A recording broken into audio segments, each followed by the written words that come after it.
When it comes to the Jets defense underperforming so far, it's important that we don't fall into the one-guy-itis trap. One-guy-itis is a condition I just invented right before the recording of this video.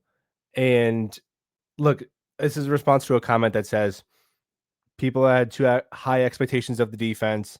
Defenses are typically only good in 2 to 3 year windows. And then there's a fall off slash fluctuation. The talent is not that good. Coaching is far from the only issue. I am, in my opinion, is what the comment says. And I will agree with a lot of this comment. Number one, yes, it is true that defenses fluctuate at a higher rate year in and year out than offenses, because offenses, if you have a play caller, quarterback together, Sean McVay, Matt Stafford, they're going to set a relatively high floor for your offense and be able to deal with turnover at offensive line, weapons, what have you. Whereas on defense, you could have the fifth best defense in the NFL. You lose two guys to free agency, two guys get hurt. All of a sudden you're the fifth best defense, and now you're like the 20th best defense like that. The margins are just thinner. So it is harder to churn out really good defenses year in and year out, I would say, unless you have one of those really top echelon defensive minds, the top 3 or 4 guys.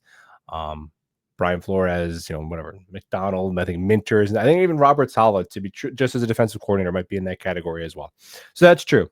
Now, people had too high expectations of the defense. I mean, dude, I think trying to be middle of the pack, like being a middle of the pack defense, was a reasonable expectation because of some of the investments that they made. It's not a full down to the studs tank job.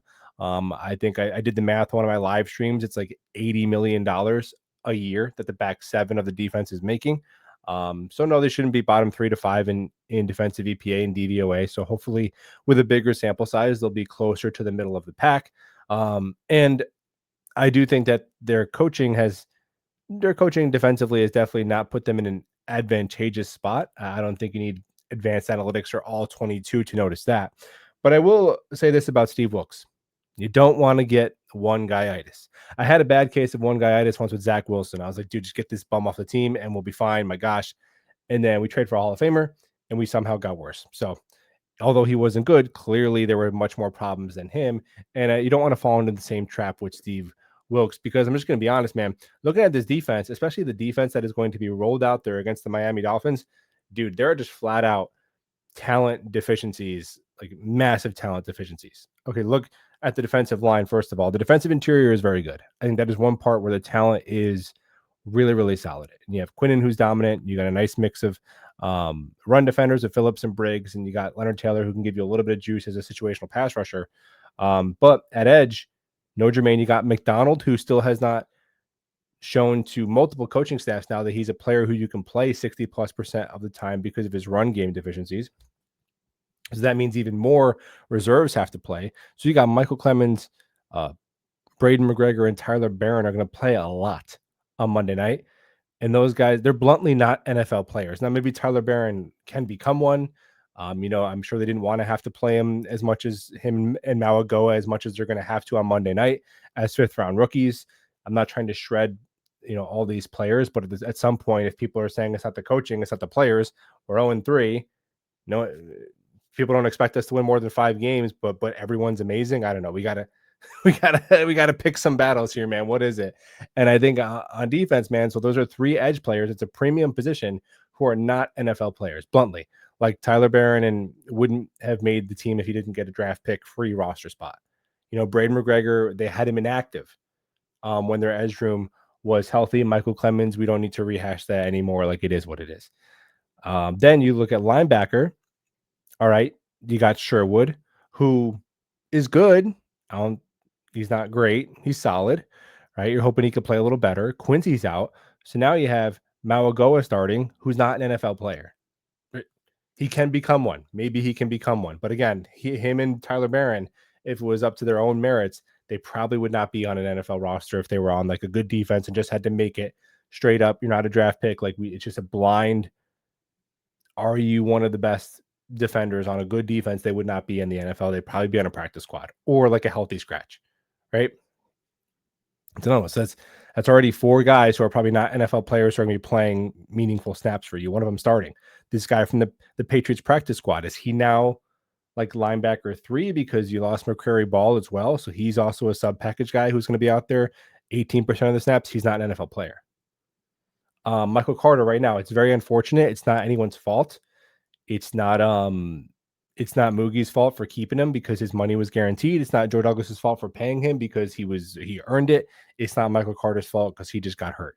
But right now, Michael Carter, bro, he's hardly an NFL player. I don't know how else to say it. That's why they traded for this guy Brownlee. He's barely an NFL player. So he's like backup level. Stevens is like backup. Like Stevens is an NFL player, but he's like backup level corner probably, or very low end starter. And then your safeties, Cisco is an NFL player, but he's below average starter. And then Tony Adams or Malachi Moore are not starters. So I mean, that's a lot. That is like, 2/3 of the guys who are going to be playing reps on your defense are anywhere from below average starter to not NFL player. And zooming out again, I'm not trying to just be super negative, but because if they're all really good, then we're like killing the coach. And so someone's got to be, you can't just have a terrible defense and have it be no one's fault and everyone's great and rah Jets and yay, that's awesome, man. Something's got to give, right? So I'm calling it like it is. I think it's both coaching and there are some talent deficiencies. And some of it's just unfortunate. Jermaine Johnson and Quincy Williams being hurt right now isn't anyone's fault. Michael Carter just back being jacked is not anyone's fault. Like it's just, which watching, this is what it is. This is what's happening right now, man. They're rolling out some dudes who should not be playing in a September NFL game on Monday night. Now, and looking forward to the future to fix this defense, they're going to have to really nail some marginal investments because if you're zooming out to next year, I think quarterback, receiver probably are, priorities. And then you don't have a third round pick. So you got day 3 picks to fix this defense. So that's why figuring out, experimenting on the back end, like let's find out if Malachi Moore can play. Let's find out if AZ Thomas can play. Can someone play? Can Michael Carter's career be salvaged at safety? I don't know. Maybe his back is just jacked up. But look at Mekhi Becton. Like Mekhi Becton, it was like, oh, his knee is toast. He can't move anymore. Some other team kicks him inside to guard, and he's like an okay starting guard. So can that happen with Michael Carter or Stevens at safety? Like, does Stevens play safety and AZ Thomas plays corner? They got to do some moving around here because what can't happen next year is AZ Thomas, a year 2 top 75 pick, or Brandon Stevens at $12 million fully guaranteed. One of them cannot be on the bench. They don't have the and it's not all their fault. There was 4 day two picks that were given away for rentals by the previous guys, but it is what it is, man. You got dead money. I get it, but they don't have the margin to the luxury, I should say, to have either a $12 million player or a year 2 top 75 pick on the bench. So they got to tweak some stuff around and see how they can shuffle the deck and make the most of the investments that they made. So that was just like a sobering video on the kind of the reality of the defense, because I get it. Wilks has not been good, but I think if like Steve Wilks is fired or whatever, if the defense does poorly on Monday night, and we'll all go, yay, good, he's gone. I don't know how much that fixes, to be honest, man. And we'll talk all soon.